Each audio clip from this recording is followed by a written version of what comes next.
মুরসালিন নবিয়িনা মুহাম্মদ ওয়া আলিহি ওয়া আসহাবিহি আজমাইন, আম্মা বাদ।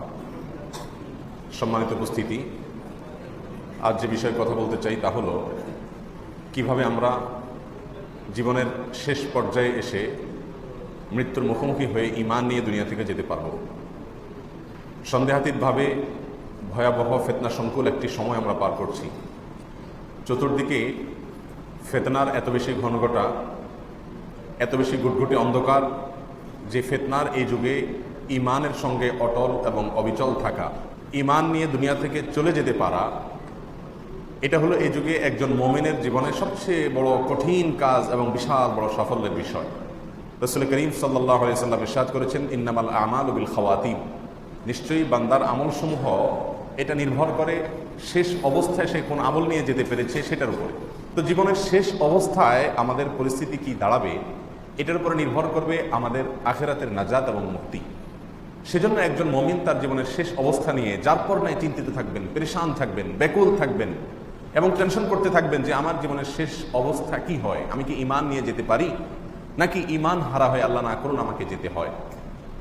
সম্মানিত উপস্থিতি, চতুর্দিকে ঈমান হরণ করার জন্য যত আয়োজন বসেছে, বিশেষ করে শেষ জামানায় এসে শয়তান আমাদেরকে ঈমান হারা করবার জন্য যত রকমের উদ্যোগ নিয়েছে, তাতে নিরাপদে নিজের ঈমান এবং তাকওয়াকে নিয়ে কবরে চলে যেতে পারা এটা কঠিন একটা কাজ, চরম কঠিন একটি কাজ।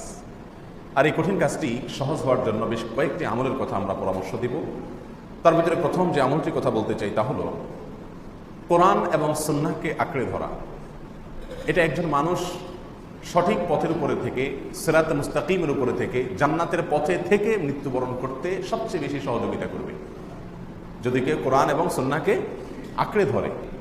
আল্লাহ সুবহানাহু ওয়া তাআলা তাকে কোরআন এবং সুন্নাহর পথে পরিচালিত করেন এবং সে শেষ জামানায় যত রকমের ফিতনা আছে এই ফিতনা থেকে আল্লাহ সুবহানাহু ওয়া তাআলা তাকে নিরাপদে রাখেন।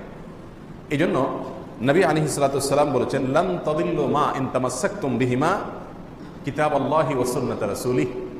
একটা সময় আসবে যখন প্রচুর পরিমাণে মানুষ মতপার্থক্য করবে, কেউ বলবে এটা সঠিক, কেউ বলবে ওইটা সঠিক, কেউ বলবে এই পথে যাও, কেউ বলবে ওই পথে যাও। আলেমদের মধ্যে নানা রকম মতবাদ পার্থক্য, ইসলামিস্টদের ভিতরে নানা রকম কথাবার্তা। এরকম একটি অবস্থার মধ্যে তুমি দিশেহারা হয়ে যাবে এবং কোথায় যাবে, কোনটা করবে তুমি সিদ্ধান্ত নিতে পারবে না।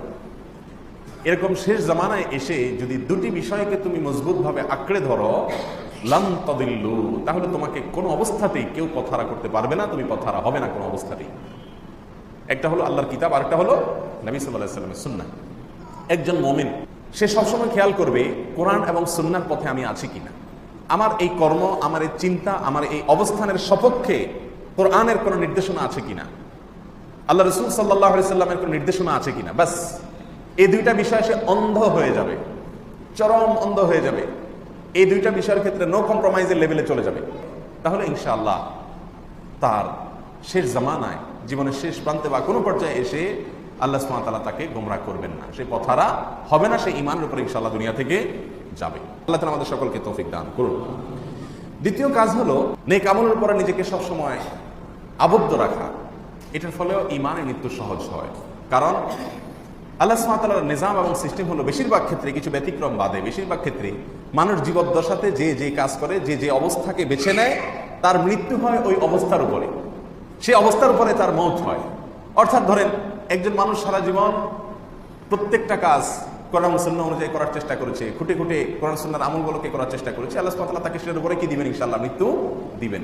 একটা লোক সারাদিন নাফরমানির পথে থাকে, তো ওই ব্যক্তির নাফরমানির পথেই তার মৃত্যু হবে, সেটাই স্বাভাবিক। তবে হ্যাঁ, কুল্লুন মুয়াসসারুন লিমা খুলিকা, এই হাদিসের আলোকে কোনো কোনো সময় রুট চেঞ্জ হয়ে যায়, ব্যতিক্রমও হয়ে যায়। এজন্য দ্বিতীয় আমল হলো ইসলামী শরিয়াকে পূর্ণাঙ্গভাবে ফলো করা, কোরআন সুন্নাহকে পূর্ণাঙ্গভাবে ফলো করা।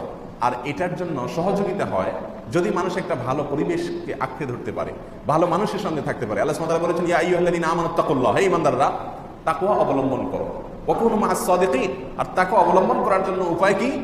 কুনু মা'আস সাদিকিন, সত্যবাদীদের সাথে, ঈমানদারদের সাথে, ভালো মানুষদের সাথে উঠা বসা করা, যারা আল্লাহর নাফরমানের বাইরে, আল্লাহর নাফরমানের পথে চলে না, আল্লাহর নির্দেশের বাইরে চলেন না, যাদের ভিতরে ইখলাস আছে, নিষ্ঠা আছে, এরকম মানুষদের সাথে যখন মানুষ উঠা বসা করে, তাদের সান্নিধ্য অর্জন করে, তখন আল্লাহ সুবহানাহু ওয়া তাআলা তাকেও তাকওয়ার পথে চলতে সাহায্য করেন। বিশেষ করে ফিতনার যুগে এসে, আখিরি জামানায় এসে এই বিষয়টির গুরুত্ব আরো বেশি বেড়ে যায়। পরিবেশ এত ভয়াবহ যে যেখানে যাই জাহান্নামের আগুনের আঁচ যেন গায়ে লাগবে এমন অবস্থা, চতুর্দিকে জাহান্নামের ফাঁদ পাতা আছে শয়তানের তরফ থেকে। এরকম একটা পরিস্থিতিতে ভালো ভালো মানুষ যারা হারাম থেকে বেশি চলে, হালালের পথে চলে, তাকওয়ার পথে চলে, ইখলাসের পথে চলে, আল্লাহ সন্তুষ্টি ছাড়া জীবনে আর তাদের কোনো টার্গেট নেই, যারা বস্তুবাদী এই জীবন ব্যবস্থা থেকে অনেক দূরে, আল্লাহ সুবহানাহু ওয়া তাআলা তাদেরকে দ্বীনের জন্য, ঈমানের জন্য, আখিরাতের জন্য নির্বাচন করেছেন। এরকম মানুষগুলোর সঙ্গে খুঁজে খুঁজে খুঁটে খুঁটে তাদের সাথে যদি চলা যায় তাহলেও ঈমানের উপরে, নেক আমলের উপরে অটল অবিচল থাকা যায়। আল্লাহ সুবহানাহু ওয়া তাআলা আমাদের সকলকে তৌফিক দান করুন। 3 নম্বর আমল হলো মাঝে মধ্যে বা প্রায় ঈমানকে নবায়ন করা। ঈমানকে নবায়ন করা, এখানে আসছে জাদ্দিদু ঈমানাকুম, তোমরা তোমাদের ঈমানকে নবায়ন করো। কয়দিন পর পর ঈমানকে নতুন করে আনো, নতুন করে আনো। কারণ কোন কাজে, কোন কথায়, কোন বিশ্বাসে ঈমান হারা হয়ে গেছে অথবা ঈমানের মিটার নিচে নেমে গেছে তুমি নিজেও জানো না। সেজন্য ঈমানকে বেশি বেশি নবায়ন করো। জাদ্দিদু ঈমানাকুম। ক্বালু কাইফা নুজাদ্দিদু ঈমানানা ইয়া রাসূলুল্লাহ। তারা জিজ্ঞাসা করলেন, হে আল্লাহর রাসূল, আমরা ঈমানকে কিভাবে নবায়ন করব? কি করলে ঈমানকে রিনিউ করা হবে? এই রিনিউটা কিভাবে করব? তিনি বললেন, ক্বাল আকসিরু মিন কওলি লা ইলাহা ইল্লাল্লাহ। তিনি বলেছেন যে এই যে কালিমাতুত তাইয়্যিবা লা ইলাহা ইল্লাল্লাহ, এটাকে বেশি বেশি করে বলতে থাকো। কয়দিন পর পরই কালিমায়ে শাহাদাত পড়েন, ঈমান আনেন আল্লাহর প্রতি এবং ইস্তিগফার করেন, আশহাদু আল্লা ইলাহা ইল্লাল্লাহু ওয়া আশহাদু আন্না মুহাম্মাদান আবদুহু ওয়া রাসূলুহু। কয়দিন পর পরই করতে থাকেন, বলতে থাকেন, নতুন করে ঈমান আনেন। ঈমানকে কয়দিন পর পর ঘন ঘন করে রিনিউ করেন। কারণ শেষ জামানায় অনেক জানা অজানা নানা কারণে ঈমান মানুষের চলে যায়, ছুটে যায়, দুর্বল হয়ে যায়, যার কারণে বেশি বেশি ঈমান নবায়ন করা। এটা হলো ঈমানের সঙ্গে দুনিয়া থেকে যাওয়ার জন্য তৃতীয় গুরুত্বপূর্ণ একটি আমল। আল্লাহ সুবহানাহু ওয়া তাআলা আমাদেরকে বেশি বেশি করার তৌফিক দান করুন। নাম্বার 4, অনেক উলামায়ে কেরাম পরামর্শ দিয়েছেন মিসওয়াক করা বেশি বেশি করে। কারণ রাসূল করিম সাল্লাল্লাহু আলাইহি ওয়াসাল্লামের জীবনের শেষ আমল ছিল মিসওয়াক। তিনি আয়েশা রাদিয়াল্লাহু তাআলা আনহার কোলে মাথা রেখে তার জীবনের শেষ নিঃশ্বাস যখন ত্যাগ করেছেন, তার জীবনের শেষ আমল ছিল মিসওয়াক করা। তো মিসওয়াক করে, কালিমায়ে শাহাদা পাঠ করে, আল্লাহর প্রতি ঈমান এটা প্রকাশ করে দুনিয়া থেকে চলে যাওয়ার যে তৌফিক নসিব হয়েছে, এখান থেকে অনেক উলামায়ে কেরামগণ বলে থাকেন যে এটার উপরে ভিত্তি করে মিসওয়াক বেশি বেশি করে করা এটা ঈমানে মৃত্যুর জন্য সহায়ক একটি আমল। মিসওয়াক তো আমাদের সমাজ থেকে এখন বিদায় নিয়ে গেছে। এখন ব্রাশ, এটাকে আমরা একমাত্র আমাদের মুখ পরিষ্কারের জন্য অবলম্বন হিসাবে রেখেছি। অথচ ব্রাশের চাইতে মিসওয়াক নিয়মিতভাবে করা এটা স্বাস্থ্যের জন্য যেমন ভালো, তেমন ঈমানের জন্যও ভালো। আর যদি বলেন যে না ব্রাশ করতেই হবে, তো ব্রাশ করেন, ভিন্ন কথা, কিন্তু পাশাপাশি মিসওয়াকও করেন। নবী সাল্লাল্লাহু আলাইহি ওয়াসাল্লাম বলেছেন যে আমি যদি তোমাদের জন্য কঠিন মনে না করতাম, লাউলা আন আশুক্কা আলা উম্মতি লামারতুহুম বিসওয়াকি ইনদা কুল্লি সালাহ আও ইনদা কুল্লি ওযু। কয়েক হাদিসে কয়েক রকম আসছে যে প্রত্যেক নামাজের সময় মিসওয়াক করার নির্দেশ আমি জারি করে দিতাম যদি আমি তোমাদের জন্য এটা কষ্টকর মনে না করতাম। এই জন্য মিসওয়াকের আমলটা খুব বেশি বেশি করা, এটাও ঈমানের সঙ্গে দুনিয়া থেকে বিদায় হওয়ার জন্য সহায়ক আমল। এই জন্য আমলটা বেশি বেশি করবো ইনশাআল্লাহ। নাম্বার 5, বেশ কিছু দোয়া আছে আল্লাহর কাছে একেবারে কায়মনোবাক্যে চোখের পানি ফেলে একাকী নিঃসঙ্গে বসে দোয়াগুলোর অর্থকে অনুধাবন করে বুঝে বুঝে আল্লাহর কাছে এই দোয়াগুলো সবসময় করতে থাকা, অ্যাপ্লিকেশন করতে থাকা যে আল্লাহ আমার জন্য ঈমানের সঙ্গে মৃত্যু হয়, আমি যেন তোমার প্রতি বিশ্বাস নিয়ে যেতে পারি, আমি যেন বেঈমান হয়ে যাওয়া না লাগে, আমার জন্য শেষ পরিণতিটা খারাপ না হয়, শেষ ভালো যার সব ভালো তার, এটা হাদিসেরই মর্মার্থ। অতএব আমার খারাপ যেন কর্মের মাধ্যমে আমার শেষ এবং বিদায় দুনিয়া থেকে না হয়, সেজন্য নবী আলাইহিস সালাম অনেকগুলো দোয়া শিক্ষা দিয়েছেন এবং স্বয়ং রাসূল করিম সাল্লাল্লাহু আলাইহি ওয়াসাল্লাম অনেকগুলো দোয়া পড়তেন। আর কোরআনে কারীমে আল্লাহ সুবহানাহু ওয়া তাআলা অনেকগুলো দোয়া শিক্ষা দিয়েছেন, দোয়ামূলক অনেকগুলো আয়াত আছে, সেগুলো বেশি থেকে বেশি পাঠ করা। তার ভিতরে একটি দোয়া হলো আল্লাহুম্মা ইন্নী আউযু বিকা আন উশরিকা বিকা ওয়া আনা আ'লাম ওয়া আস্তাগফিরুকা লিমা লা আ'লাম।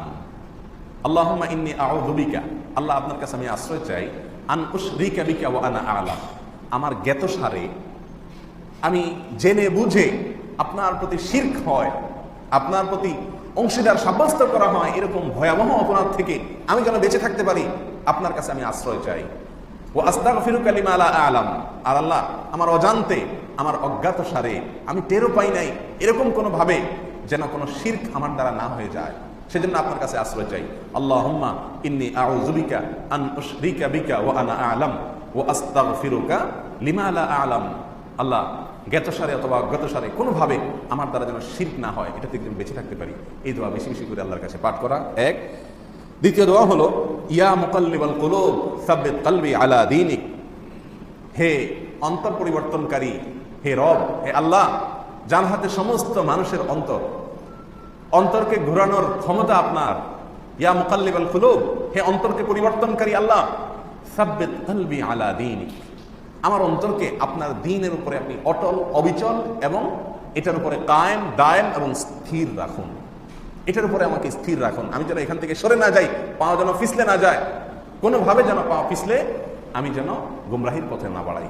ইয়া মুকাল্লিবাল কুলুব সাব্বিত কলবি আলা দীনিক, বেশি বেশি এই দোয়া পাঠ করা, নির্দিষ্ট কোনো সংখ্যা না, নির্দিষ্ট কোনো সময়ও না, সব সময় আল্লাহর কাছে এই দোয়া বেশি বেশি পাঠ করা।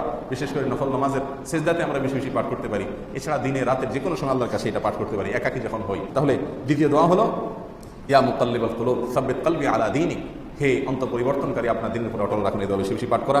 3 নম্বর দোয়া হলো সূরা বাকারার 250 নম্বর আয়াতে যে দোয়াটি বর্ণিত হয়েছে, রব্বানা আফরিগ আলাইনা সবরা ওয়া তাওয়াফানা মুসলিমিন, আল্লাহ আমাদেরকে আপনি সবর দান করুন এবং মুসলিম হিসাবে আমাদেরকে আপনি মৃত্যু দান করবেন।